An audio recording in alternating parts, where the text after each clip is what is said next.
Shobu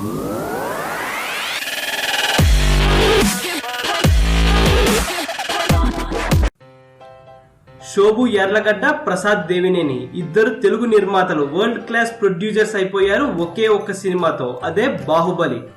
Baahubali cinema తరువాత రాజమౌళి ఏ cinema తీస్తాడో clarity లేదు, కానీ ఈ నిర్మాతలు ఏ సినిమా తీయబోతున్నారు అనే విషయంపై క్లారిటీ వచ్చేసింది. రాఘవేంద్రరావు కొడుకు ప్రసాద్ కోవెలమూడి దర్శకత్వంలో శర్వానంద్ హీరోగా ఓ చిత్రం తెరకెక్కబోతోంది. ఈ చిత్రానికి నిర్మాతలుగా వ్యవహరించబోతున్నారు బాహుబలి ప్రొడ్యూసర్స్. ఈ విషయం విని అందరూ షాక్ అయి ఎందుకు ఇంత రిస్క్ చేస్తున్నారు అని అనుకుంటున్నారు.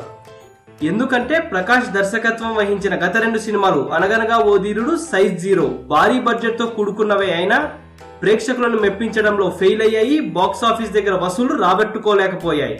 కానీ చాలా మందికి తెలియని విషయం ఏమిటంటే ఈ 2 సినిమాల కంటే ముందు ప్రకాష్ బొమ్మలాట అనే సినిమాకు దర్శకత్వం వహించారు.